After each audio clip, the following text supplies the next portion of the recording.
nous disons le comble de l'amour de Jésus, qui est quoi?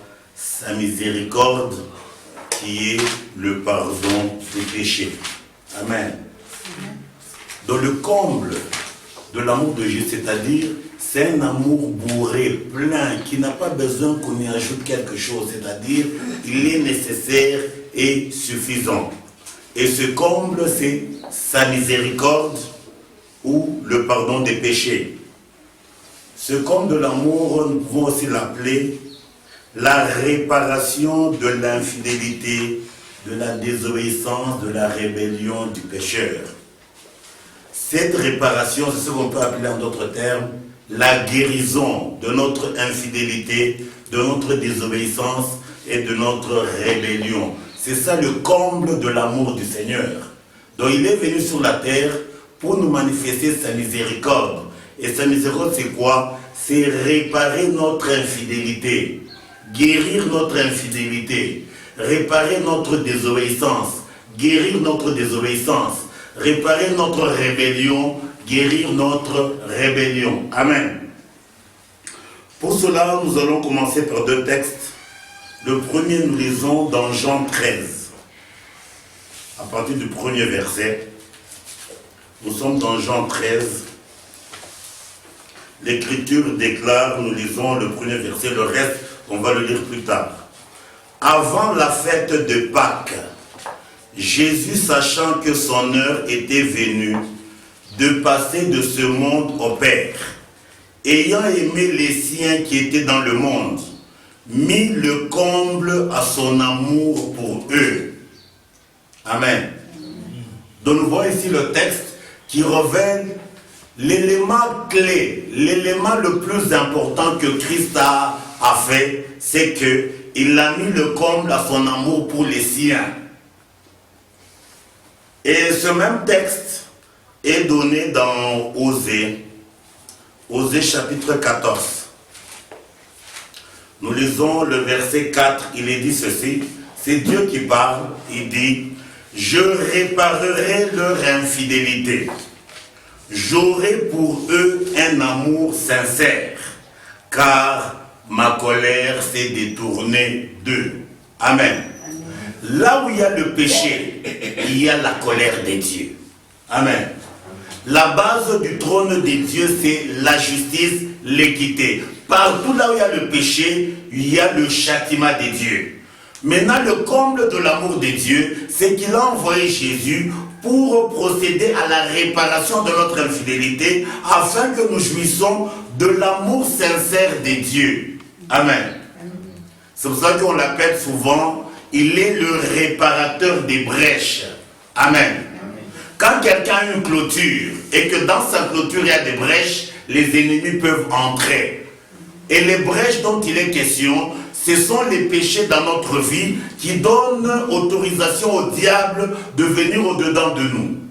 Et nous l'appelons réparateur des brèches, c'est lui qui vient colmater, vient boucher tous les passages par lesquels le diable pouvait entrer au-dedans de nous. Et les passages qui lui donnent accès n'est autre que le péché.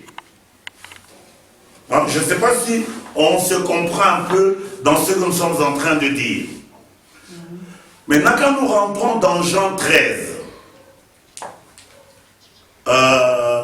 du premier verset au verset 10, il faut quand même qu'on lise le tout pour qu'on comprenne de quoi il s'agit.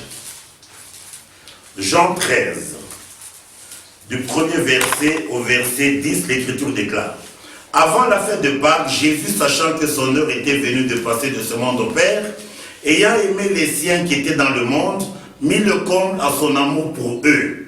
Pendant le souper, lorsque le diable avait déjà inspiré au cœur de Judas Iscariote, fils de Simon, le dessein de les livrer, Jésus, qui savait que le Père avait remis toutes choses entre ses mains, qui était venu des dieux et qui s'en allait à Dieu, se leva de table, ôta ses vêtements et prit un linge dont il se saignait. Ensuite, il versa de l'eau dans un bassin, il se mit à laver les pieds des disciples et à les essuyer avec le linge dont il était saint. Il vint donc à Simon-Pierre, et Pierre lui dit, « Toi, Seigneur, tu me laves les pieds. » Jésus lui répondit, « ce que je fais, tu ne le comprends pas maintenant, mais tu le comprendras bientôt. Pierre lui dit, non, jamais tu ne me laveras les pieds. Jésus lui répondit, si je ne te lave, tu n'auras point de part avec moi. Simon-Pierre lui dit, Seigneur, non seulement les pieds, mais encore les mains et la tête. Jésus lui dit, c'est lui qui est lavé, n'a besoin que de se laver les pieds pour être entièrement pur, et vous êtes purs et non pas tous. Amen. Donc quand nous voyons le récit de ces 10 versets, nous connaissons tous l'historique, c'est ce qu'on appelle le lavage des pieds des disciples par le Seigneur. Et c'est ce que la Bible a nommé le comble de l'amour du Seigneur pour les siens. C'est-à-dire, le dernier jour d'heure, on appelle dans un certain langage le jeudi saint. Jésus s'était levé de table. Il a enlevé le vêtement qu'il avait et il a pris un bassin pour procéder au lavage des pieds des disciples. Mais Simon-Pierre, il est rentré dans son intellect. Il a dit, lui, comment le Seigneur peut me laver le pied? Il ne peut pas me laver. Et Christ qui lui dit, ce que je fais, tu ne le comprends pas, tu le comprendras plus tard. Il a dit, tu ne peux pas me laver. Et le Seigneur lui a dit, si je ne te lave pas les pieds, tu n'as pas de part avec moi. Jésus égale au salut éternel. Avoir part à Jésus, c'est ça être sauvé. Je ne sais pas si je te comprends. Les pieds symbolisent quoi pour qu'on puisse bien comprendre? Les pieds symbolisent notre volonté personnelle. Si je dois aller à Kikula, ce sont mes pieds qui vont m'y rendre. Amen. La réparation ou la guérison de l'infidélité de l'homme, qui est la volonté personnelle de l'homme, c'est que Jésus devrait procéder au décapage, couper les disciples de leur volonté personnelle. Je ne sais pas si je te comprends. Le péché selon Dieu, c'est ma propre volonté qui est opposée à celle de Dieu. Ma volonté est constituée de quoi? Ma volonté est constituée de 2 choses. Les sentiments de mon cœur associés à mes pensées humaines. Je ne sais pas si je te comprends. Donc, le Seigneur, qu'est-ce qu'il devrait, dans la symbolique qu'il faisait ce jour-là, c'était révéler comment séparer les disciples de leur volonté personnelle. C'est-à-dire qu'il a dit, si je ne te lave pas les pieds, tu ne peux pas avoir la part avec moi. Et Pierre, il voulait récupérer les choses, il a dit, et non seulement les pieds, et les mains et la tête. Christ qui dit, c'est lui qui a besoin d'être lavé. Pour qu'il soit pur complètement, il n'a besoin que d'avoir ses pieds lavés. Ce n'est pas un concept profane, c'est un concept prophétique. Donc les souillures selon Dieu, c'est la volonté de l'homme. Amen. Donc la miséricorde de Dieu, c'est nous séparer de notre propre volonté. Je ne sais pas si on comprend là. Alors nous disons que le concept de lavage des pieds, nous intitulons ce concept, c'est la loi conçue par le ciel pour que les péchés du pécheur soient pardonnés, c'est-à-dire expiés, enfantant la purification totale du pécheur, afin que ce dernier ait part au salut éternel. Amen. Donc pour qu'on soit sauvé, ce n'est que quand nous nous séparons de nos péchés. L'homme, par ses propres moyens, c'est une impossibilité qu'il arrive à se séparer de ses péchés. Il n'y a que Christ qui en a les capacités. Je ne sais pas si on comprend un peu là.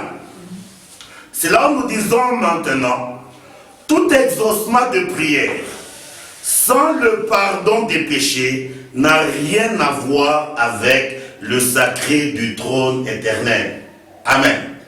Donc le point clé, c'est avoir nos péchés pardonnés. Si j'arrive à voir toutes les choses de la terre et mes péchés ne sont pas pardonnés, bien aimé, je n'ai rien eu. Amen. Il faut qu'on comprenne bien ces choses. Et pour qu'on comprenne ça, nous allons voir quelques citations de l'homme de Dieu Salomon. Salomon dit ceci, nous sommes dans 1 Roi 8. Dans 1 Roi. Il est en train de montrer Qu'est-ce que c'est que être exaucé par Dieu? Nous sommes dans 1 Roi, le chapitre 8. Nous commençons d'abord par le verset 30. 1 Roi 8, verset 30, la Bible déclare. C'est Salomon qui est en train de parler à Dieu. Il dit ceci. Daigne exaucer la supplication de ton serviteur et de ton peuple d'Israël. Lorsqu'ils prieront en ce lieu, exauce du lieu de ta demeure des cieux, exauce et pardonne. Amen. Donc l'exaucement selon la prière de Salomon, ce n'est pas avoir les souliers, ce n'est pas avoir les mariages, ce n'est pas avoir les richesses de la terre, c'est que Dieu nous accorde son pardon. Amen. Nous sautons, nous allons au verset 34, nous sommes toujours au même chapitre. 34, il dit ceci, exauce-les des cieux, pardonne le péché de ton peuple d'Israël et ramène-les dans le pays que tu as donné à leur père. Il rentre encore sur ce concept. Être exaucé du ciel, c'est avoir ses péchés pardonnés. Par contre, si je suis affamé, quelqu'un me donne à manger, c'est un exaucement de la terre. J'espère que je comprends. Si je n'ai pas d'habit, quelqu'un me donne un habit, c'est un exaucement de la terre. Par contre, l'exaucement du ciel, c'est avoir ses péchés pardonnés. Aujourd'hui, on a confondu l'exaucement de la terre avec l'exaucement du ciel. C'est là quand nous rentrons à notre texte de base sur lequel on est en train de méditer, là où Salomon dit, non, c'est Dieu qui est en train de parler, si mon peuple, sur qui mon nom est invoqué, s'humilie, prie et cherche ma face, et se détourne de ses mauvaises voies, je l'exaucerai des cieux, je pardonnerai son péché et je guérirai son pays. Donc, selon Dieu, il y a l'exaucement qui procède du ciel. Et là, c'est le pardon des péchés. Amen. Par contre, les autres besoins de la terre, ce sont les exaucements de la terre. Nous sommes toujours à la déclaration de Salomon. Cette fois-ci, nous sommes au verset 36. Il dit ceci. Exauce-les des cieux, pardonne le péché de tes serviteurs et de ton peuple d'Israël, à qui tu enseigneras la bonne voie dans laquelle ils doivent marcher, et fais venir la pluie sur la terre que tu as donnée en héritage à ton peuple. Amen. Nous voyons encore ici que l'exaucement du ciel, c'est le pardon des péchés. Nous allons encore au verset 39. Exauce-les des cieux, du lieu de ta demeure. La demeure de Dieu, c'est le ciel. Et pardonne, agis et rends à chacun selon ses voies. Toi qui connais le cœur de chacun, car seul tu connais le cœur de tous les enfants des hommes. Nous terminons encore par 49 jusqu'en 50. Donc pourquoi j'ai voulu donner ce texte? C'est pour stipuler l'importance clé du pardon des péchés qui est banalisé pour le moment. Amen. Nous sommes au verset 49 et le verset 50. Il dit ceci.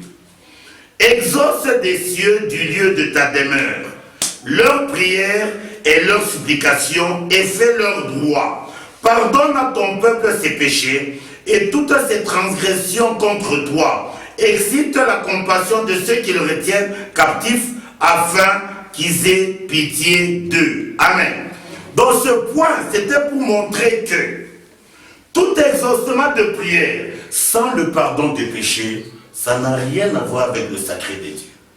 Je ne sais pas si on comprend un peu le concept. Maintenant, pour encore stipuler l'importance du pardon des péchés, nous disons ceci. L'unique œuvre ne pouvant en aucune manière être submergée par les grandes eaux, c'est-à-dire la mort, il n'y a que le pardon des péchés. Amen. La chemise que j'ai, le jour que la mort vient, la mort me sépare de ma chemise. Je sais pas si tu comprends. Les souliers que j'ai, le jour que la mort vient, la mort me sépare de mes souliers.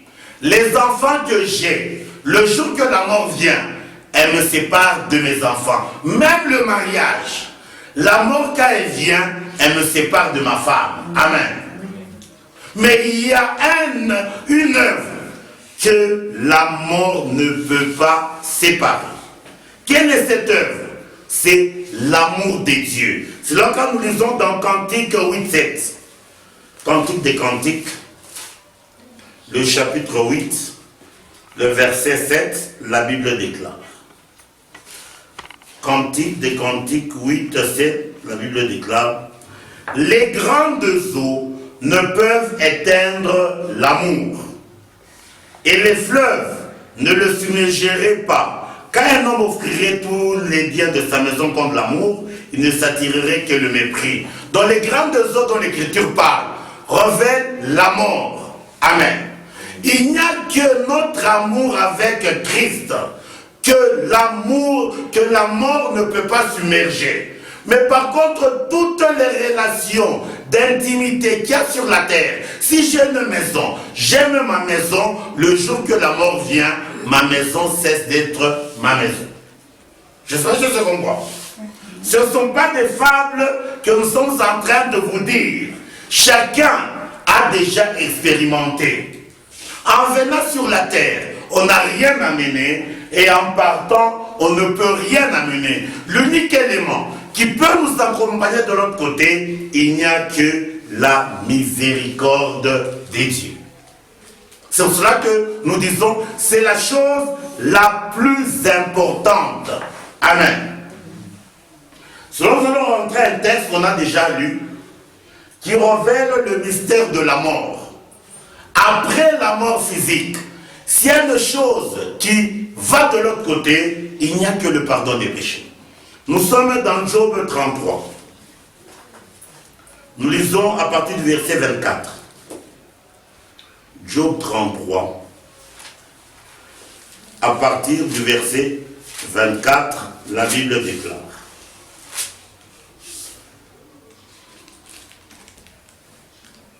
Dieu, bon, je crois qu'on peut commencer à partir du verset 19 pour qu'on comprenne le concept. Par la douleur aussi, l'homme est repris sur sa couche. Quand une lutte continue, vient agiter ses os. Alors il prend des goûts, le pain, même les aliments les plus exquis. Sa chair se consume et disparaît. Ses os qu'on ne voyait pas sont mis à nu. Son âme s'approche de la fosse et sa vie des messagers de la mort. Donc on exprime ici, on révèle qu'est-ce qui se passe à la mort. Mais s'il se trouve pour lui un ange intercesseur, l'ange intercesseur ici révèle Christ. Si cette âme qui doit rentrer dans la mort, dans son existence ici, il a été en harmonie avec l'ange intercesseur, qui est unique, l'un d'entre les mille, qui annonce à l'homme la voie qu'il doit suivre. Dieu a compassion de lui et dit à l'ange, délivre-le, afin qu'il ne descende pas dans la fosse. J'ai trouvé une rançon. Et sa chair a plus de fraîcheur qu'au premier âge. Il revient au jour de sa jeunesse. C'est-à-dire, l'âme là est restaurée par Dieu. Maintenant, écoutez à partir du verset 26. Il adresse à Dieu sa prière et Dieu lui est propice, lui laisse voir sa face avec joie et lui rend son innocence. 27. Il chante devant les hommes et dit, j'ai péché, j'ai violé la justice, j'ai pas été puni comme je le méritais. Amen. Donc c'est le jour-là qu'on va appréhender l'importance capitale de la miséricorde de Dieu. Amen. C'est-à-dire, nous sommes nés dans le péché, nous avons péché et Dieu nous a manifesté son amour. Son amour, c'est quoi? Nous séparer d'avec le péché pour que les ordonnances qui persistaient contre nous soient cassées au nom du Seigneur. Je ne sais pas si on comprend un peu le concept. C'est pour cela que même quand nous rentrons dans la prière moderne que le Seigneur nous a laissée, on peut lire pour qu'on voit l'importance du pardon des péchés. Nous sommes dans Matthieu 6, à partir du verset 7. Matthieu 6, du verset 7 au verset 15, l'Écriture déclare. Ne leur rassemblés car votre Père sait de quoi vous avez besoin avant que vous le lui demandiez. Voici donc comment vous devrez prier. Notre Père qui es aux cieux, que ton nom soit sanctifié, que ton règne vienne, que ta volonté soit faite sur la terre comme au ciel. Donne-nous aujourd'hui notre pain quotidien. 12. Pardonne-nous nos offenses, c'est-à-dire la quête que nous devons demander à Dieu, c'est que Dieu puisse pardonner nos offenses. Pardonne nos offenses, comme nous pardonnons aussi à ceux qui nous ont offensés. Ne nous induis pas en tentation, mais délivre-nous du malin, car c'est à toi qu'appartiennent dans tous les siècles le règne, la puissance et la gloire. Amen. 14 et 15. Le Seigneur rentre encore sur l'importance du pardon des péchés, ce qu'on appelle la redondance, c'est-à-dire il répète pour insister l'importance cruciale. Il dit ceci: si vous pardonnez aux hommes leurs offenses, votre Père Céleste vous pardonnera aussi. Mais si vous ne pardonnez pas aux hommes, votre Père ne vous pardonnera pas non plus vos offenses. Donc nous voyons ici l'importance, bien aimée, du pardon des péchés. Ici nous allons chercher à saisir un peu quelque chose. La rébellion ou l'infidélité, d'où ça procède? Amen. Nous allons lire Nombre 15, à partir du verset 37 jusqu'au verset 41. Nombre 15. 37 à 41, la Bible déclare, ici la Bible nous révèle l'infidélité, d'où est-ce que ça provient. Nombre 15,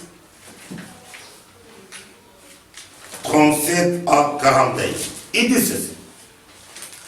L'Éternel dit à Moïse, c'est Dieu qui parle, parle aux enfants d'Israël et dis-leur qu'ils se fassent de génération en génération une frange au bord de leurs vêtements. C'est-à-dire, ils devraient mettre une bordure bleue en dessous de leurs vêtements et qu'ils mettent un cordon bleu sur cette frange du bord de leurs vêtements.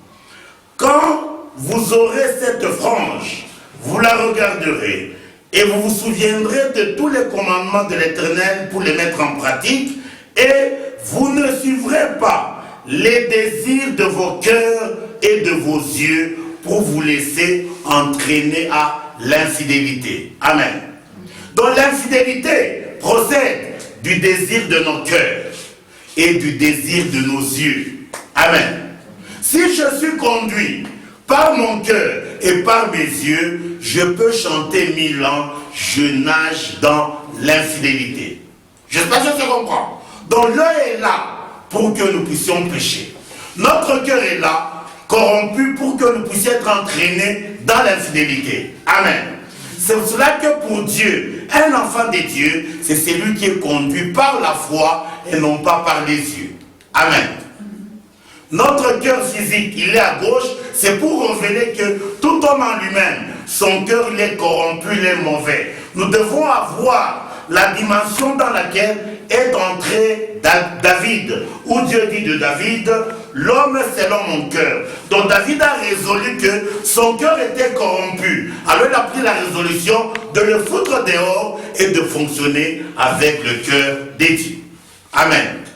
Je ne sais pas si on comprend un peu le concept. C'est-à-dire, le péché, l'infidélité, il procède du désir des yeux et du désir du cœur. Amen. Il faut que nous puissions bien comprendre ce concept.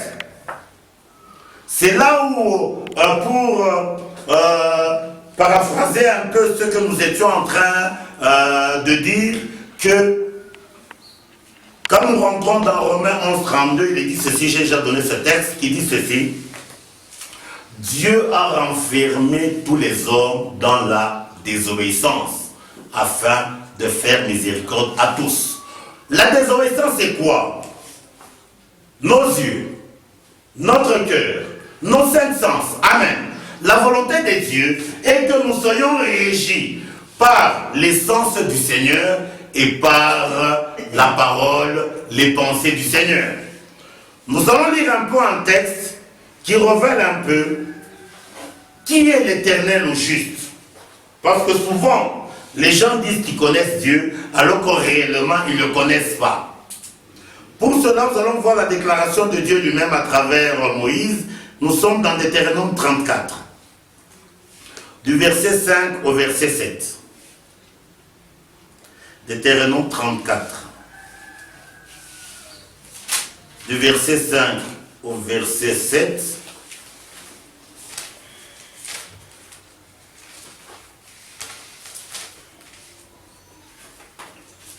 Nous sommes dans Deutéronome 34. Non, je crois que je me suis trompé. Deutéronome 34, 5 à 7. Non, c'est Nombre. C'est Nombre. C'est Nombre 34.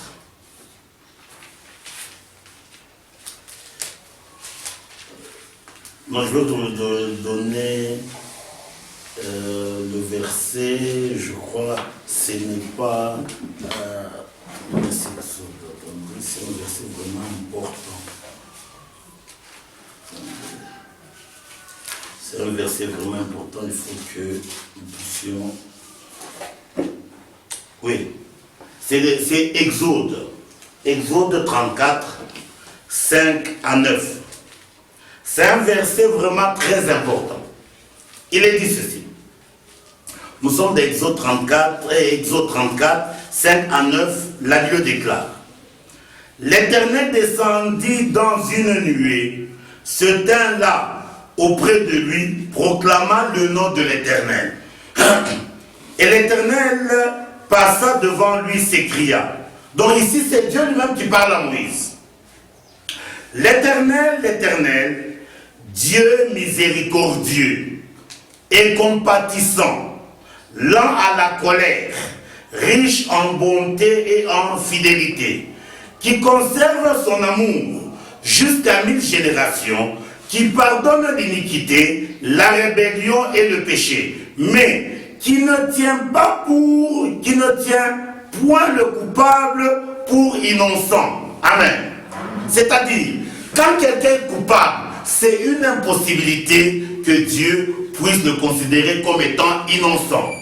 Pour qu'on passe de l'état de la culpabilité à l'état d'innocence, ce n'est que par la miséricorde de Dieu, c'est-à-dire la réparation de notre infidélité. Je sais que ça se comprend un peu. Il dit ici, qui ne tient point le coupable pour innocent et qui punit l'iniquité des pères sur les enfants et sur les enfants des enfants jusqu'à la 3e et à la 4e génération. Aussitôt Moïse s'inclina à terre et se prosternant. Et il dit, Seigneur, si j'ai trouvé grâce à tes yeux et que le Seigneur marche au milieu de nous, car c'est un peuple au cou raide, pardonne nos iniquités et nos péchés et prends-nous pour ta possession. Amen. Donc nous rentrons ici que l'importance ou l'identité de Dieu, c'est la miséricorde, le pardon des péchés. C'est-à-dire, on ne peut pas jouir de la vie de Dieu sans passer par le pardon des péchés.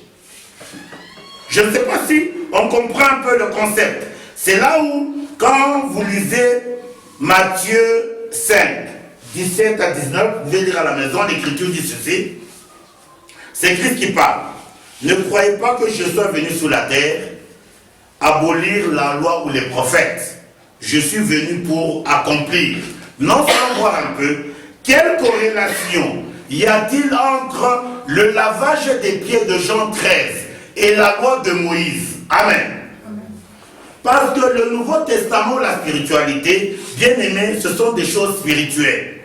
Pour qu'on les comprenne, Dieu a mis à notre disposition le matériel didactique, à savoir l'Ancien Testament. On ne peut pas comprendre, bien aimé, la spiritualité sans passer par le matériel didactique que Dieu a mis à notre disposition. Je ne sais pas si on comprend le concept. Il ne faut pas qu'on soit comme les écoles du Congo où on a une parcelle, on dit c'est une école technique avec 20 sections techniques, mais aucun matériel didactique. Et Dieu, pour qu'on puisse assimiler bien ces choses, il a mis à notre disposition le matériel didactique. Le lavage des pieds que le Seigneur a opéré est révélé dans la vie de Moïse dans Exode 30. Amen. Pour dire, Jésus n'est pas venu avec une nouvelle doctrine. Nous sommes dans Exode 30. Nous lisons du verset 17 au verset 21. La Bible stipule. L'Éternel parla à Moïse et dit, tu feras une cuve d'airain avec sa base d'airain pour les ablutions. Les ablutions, ce sont les lavages. Tu la placeras entre la tente d'assignation et l'autel et tu mettras de l'eau, avec laquelle Aaron et ses fils se laveront les mains et les pieds. Lorsqu'ils entreront dans la tente d'assignation, ils se laveront avec cette eau afin qu'ils ne meurent point. Et aussi lorsqu'ils s'approcheront de l'autel pour faire le service et pour faire le sacrifice à l'Éternel. Donc les pieds ici, c'est pour ne pas mourir, mais les mains, c'est pour faire le travail. Mais ici, ça nous intéresse, c'est le concept des pieds. Il dit ceci, ils se laveront les mains et les pieds afin qu'ils ne meurent point. Ça sera une loi perpétuelle pour Aaron, pour ses fils et pour leurs descendants. Amen. Une loi perpétuelle, c'est une loi qui n'a pas de fin. Amen. C'est-à-dire, Dieu a révélé ceci à Moïse. Pour que Aaron et ses fils entrent dans la tente d'assignation, il faut au préalable qu'ils aient leurs pieds lavés. S'ils ne lavent pas leurs pieds, ils vont mourir. Amen. Ça veut dire quoi? La tente d'assignation, là où Aaron et ses fils devraient entrer, comme vous le savez tous très bien, la tente d'assignation, c'est la présence de Dieu dans la dimension du juge. Amen. Une assignation, c'est une contrainte juridique à comparaître devant le juge. Amen.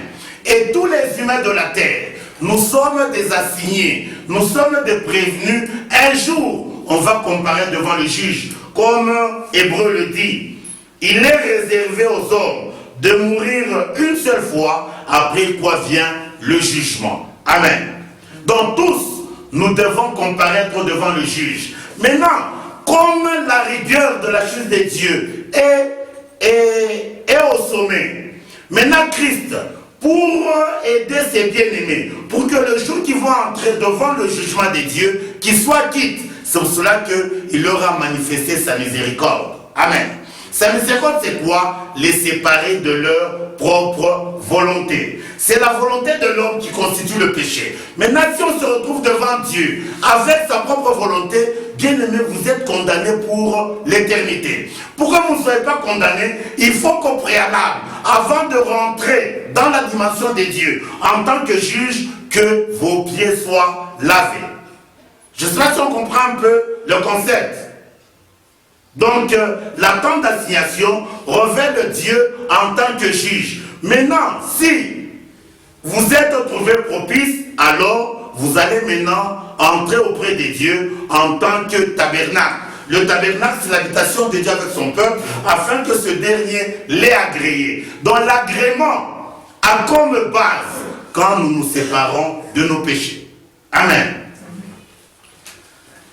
C'est ce que nous disons, c'est pour ça que comme nous l'avions dit, la loi que Dieu a donnée à Israël, elle a 3 dimensions. Ce qu'on appelle la Torah, il y a la loi morale, la loi cérémoniale et la loi sacrificielle. Donc tout ce qui a été donné comme sacrifice, tout ce qui a été donné comme cérémonie, c'est pour révéler la spiritualité. Ça n'a pas été donné au hasard. Maintenant, pour bien comprendre ces choses, nous allons nous arrêter dans ce qu'on appelle la loi des expiations, ou le jour du Kippour, où Dieu accordait le pardon à son peuple. Amen. Nous allons voir qu'est-ce que Dieu faisait pour que Israël jouisse du pardon de Dieu. Amen. On ne peut pas comprendre ces choses si nous ne rentrons pas sur la pédagogie des dieux.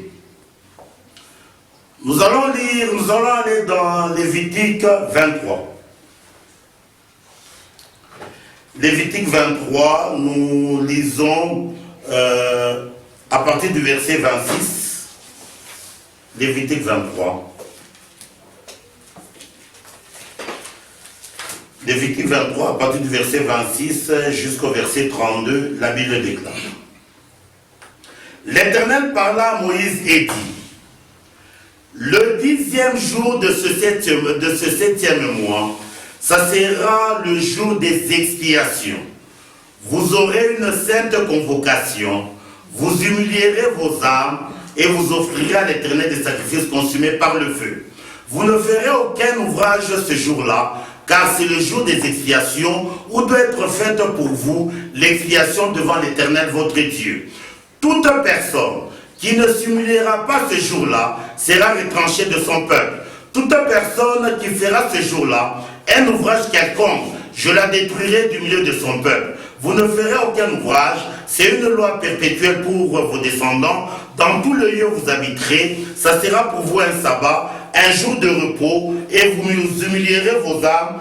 Dès le soir du 9e jour jusqu'au soir suivant, vous célébrerez votre sabbat. Amen. Donc, auprès de Dieu, Dieu a ce qu'on appelle ses fêtes.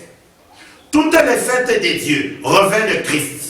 Mais la fête qui nous intéresse ici, c'est la fête en corrélation avec le pardon des péchés qu'on appelle la fête des expiations.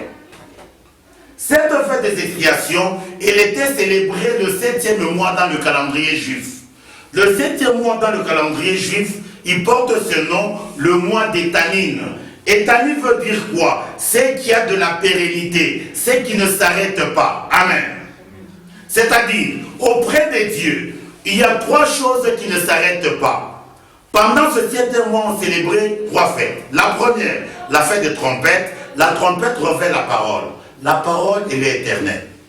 La deuxième fête, c'est la fête du pardon des péchés. Il n'y a que le pardon des péchés qui est éternel. Amen. Et la troisième fête, c'était la fête des tabernacles. La tabernacle révèle la présence des dieux. Dieu est éternel. Amen. Donc le point qui nous intéresse ici, c'est la fête des expiations. Donc cette fête, comme nous le disons, elle était célébrée le 10e jour. Amen. Je ne sais pas si je crois que je l'ai déjà dit un peu ici. Le concept 10e jour, il est vraiment spirituel, il est divin, si on peut parler comme ça. C'est-à-dire, l'homme, il est égal à 9, il est dans l'orgueil. Amen. Pour que Dieu nous pardonne, nous devons nous humilier afin d'adhérer à Dieu. Amen. Nous devons quitter notre position 9 pour devenir 0, afin que Dieu qui est un puisse nous épouser. Amen. C'est pour cela que Dieu a prévu que cette fête se fasse le 10e jour. Maintenant, pour qu'on comprenne bien le concept des expiations, on doit rentrer dans le matériel didactique qui est donné dans Lévitique 16. C'est-à-dire quoi? C'est la loi des expiations passant par le mystère de 2 boucs. Amen. Je vais quand même expliquer, vous pouvez lire à la maison. C'est-à-dire, vous pouvez lire ça dans Lévitique, chapitre 16, le premier verset, et puis du verset 5 au verset 10, et puis du verset 20 au verset 22. La Bible dit ceci, vous allez le lire à la maison, mais je vais expliquer. Donc pour que le pardon du péché soit ôté du milieu d'Israël, Dieu demandait à Israël d'apprêter 2 boucs. Amen.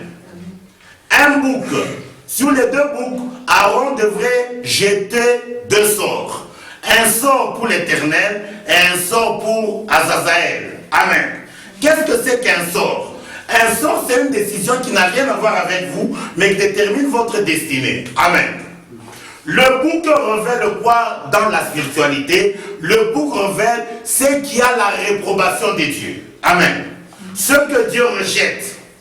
C'est quand vous rentrez dans Matthieu 24, on dit le royaume des dieux est semblable à un berger qui va réunir son troupeau. Il mettra les brebis à la droite. Ce sont les brebis qui vont entrer dans son royaume, mais les boucs, ils vont sont les maudits. Amen. Donc le bouc révèle la réprobation. Amen.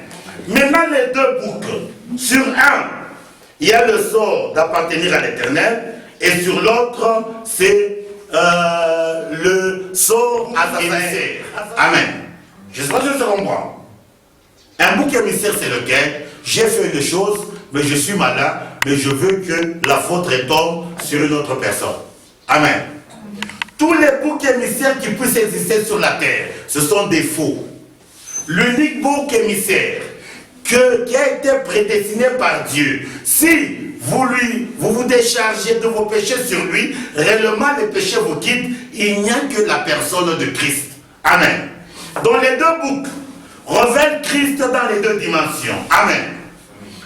Le bouc pour l'éternel révèle quoi? Comme le savons tous très bien, Christ quand il est monté à la croix, il a prononcé une phrase. Père, pourquoi m'as-tu abandonné? Amen. Le concept de Christ abandonné, c'est ça le concept de bouc. Amen. Quand il a porté les péchés de l'humanité, il est devenu bouc. Son père l'a abandonné. Mais sur lui, il y a le sort d'appartenir toujours à l'éternel. Amen. J'espère que tu comprends.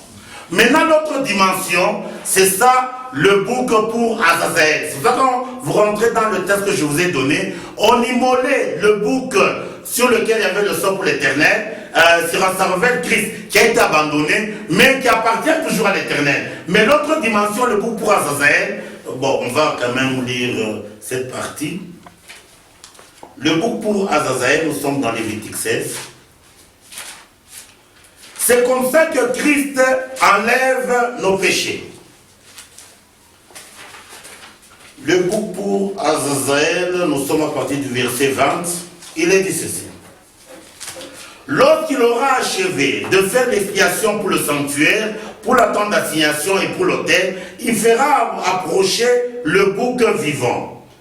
Aaron posera ses deux mains sur la tête du bouc vivant, il confessera sur lui toutes les iniquités des enfants d'Israël et toutes les transgressions par lesquelles ils ont péché. Il les mettra sur la tête du bouc, puis il le chassera dans le désert à l'aide d'un homme qui aura cette charge. Donc le bouc pour Azazel, c'est Christ à la croix qui a pris nos péchés. Amen. C'est-à-dire, pour que nos péchés soient pris, il fallait que Christ entre dans la désolation. Il fallait que Christ souffre à notre place. Amen. Si nous sommes conscients du degré de la souffrance de Christ pour nos péchés, bien aimés, aucune personne ne peut jouer avec le péché. Amen. Je ne sais pas si on comprend un peu le concept. Si nous sommes conscients que Christ a souffert pour nos péchés, il nous a pardonné, bien aimé, c'est le pardon des péchés qui doit nous booster à ne faire qu'une marche de sainteté. Hein? Je ne sais pas si on comprend un peu le concept. C'est là où, quand nous allons lire dans Jean, comment on présente Christ, nous sommes dans Jean 1, verset 29 et verset 36. L'évangile de Jean. Jean chapitre 1er,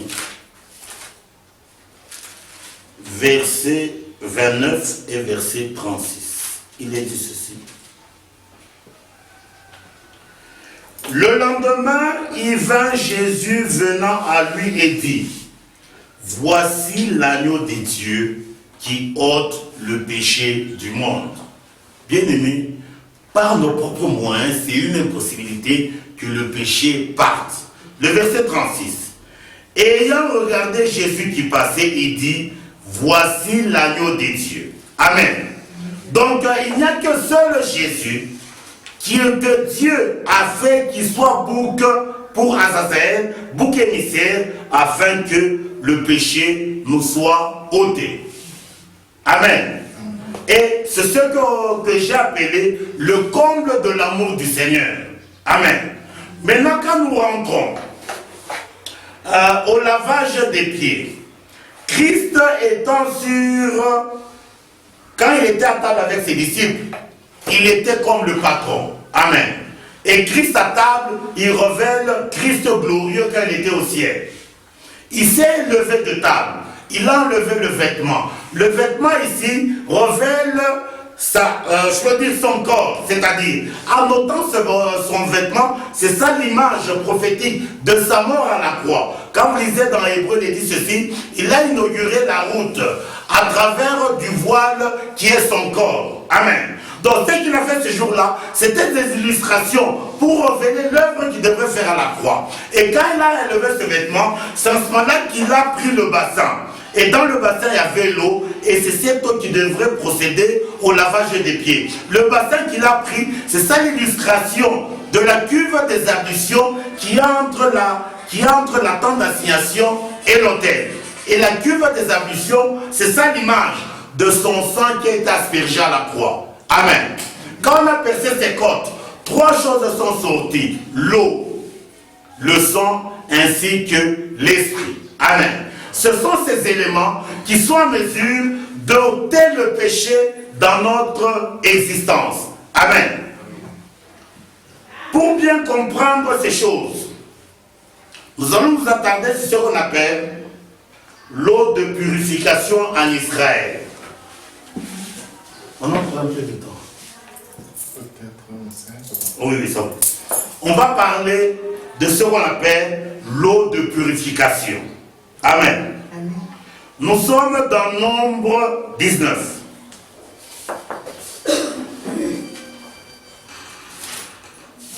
Nous sommes dans le Nombre 19. Nous lisons à partir du premier verset.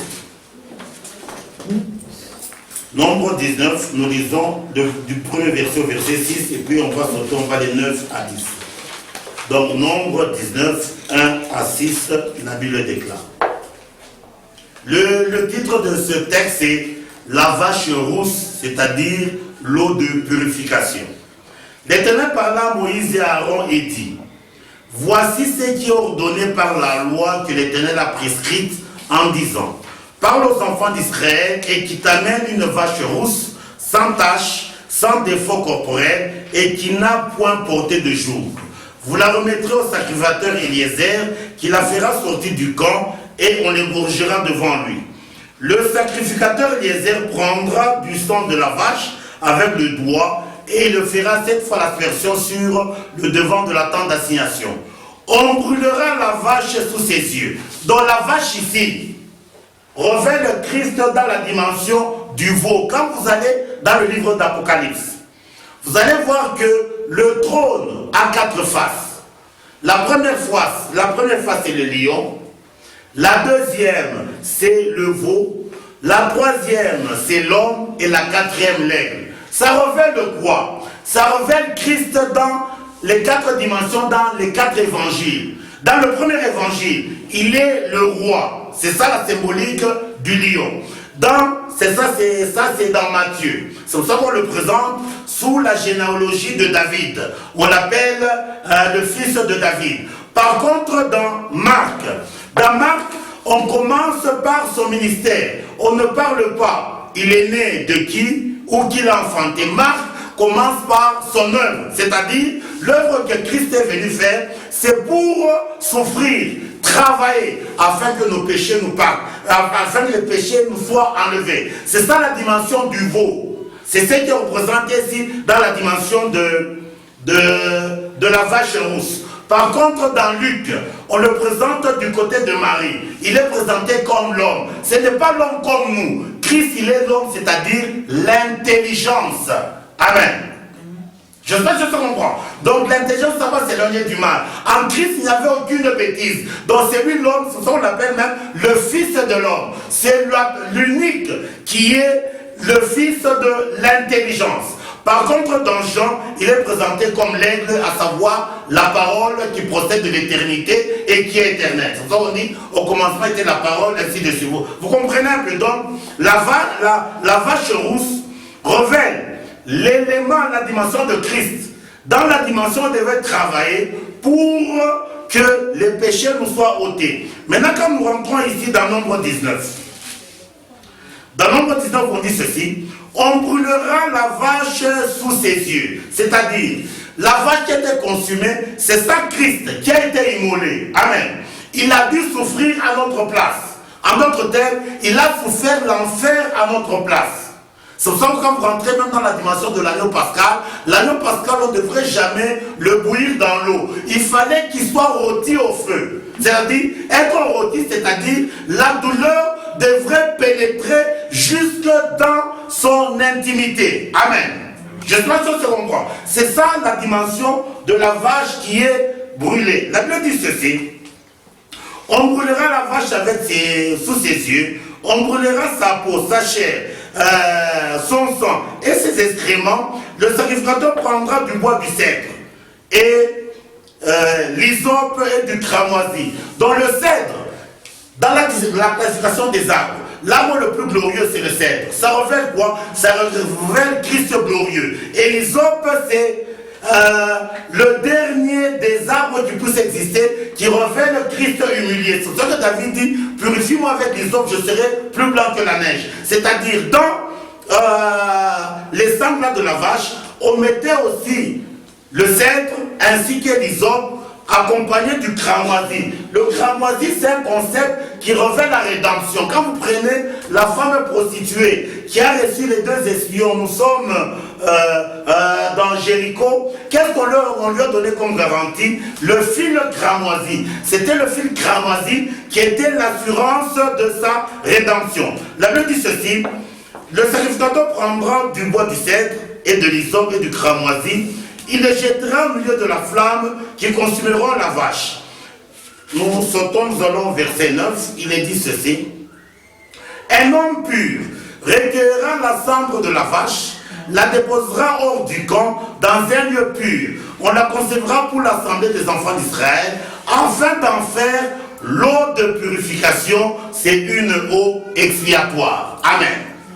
Donc c'est cette eau qui est préparée pour que quand nous nous lavons de cette eau, les péchés nous quittent. Et tout ça révèle Christ. Je crois que le samedi prochain, on parlera un peu en détail. Cette eau de purification, qu'est-ce que Christ a révélé dans ce qu'il a fait? C'est pour ça que quand vous regardez, lors du premier miracle, au mariage, il a été invité.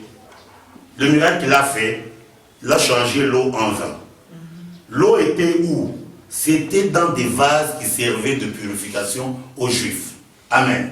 En son temps, la loi là, qui était une loi pédagogique, on lavait les pieds. C'est une illustration pour montrer que la religion chrétienne, ce n'est pas une religion de l'extérieur, c'est une religion de l'intérieur. C'est pour cela que quand il a fait le vin c'était pour que les gens le boivent afin que leur intérieur soit purifié. Je crois que le samedi prochain, on en parlera en détail pour dire que c'est le vin qui symbolise le sang de Christ qui est en mesure de nous laver de nos péchés. Pour que ceci soit là, il a fallu que Christ souffre. Et si nous sommes conscients que Christ a réellement souffert, bien aimé, on ne peut pas jouer avec le péché. Mais quand quelqu'un est inconscient, il va croire que, comme nous l'avions dit, Dieu ne peut pas tenir un coupable pour innocent. Amen. Le point de passage, c'est le pardon des péchés. Donc le pardon des péchés, c'est ça le comble de l'amour de Dieu pour nous, c'est-à-dire sa miséricorde. Il vient réparer notre infidélité, il vient réparer notre rébellion, il vient réparer notre désobéissance. Bien aimé, que Dieu nous bénisse. S'il y a quelqu'un qui a une préoccupation, mais n'a pas bien compris, on peut toujours tâcher à y répondre.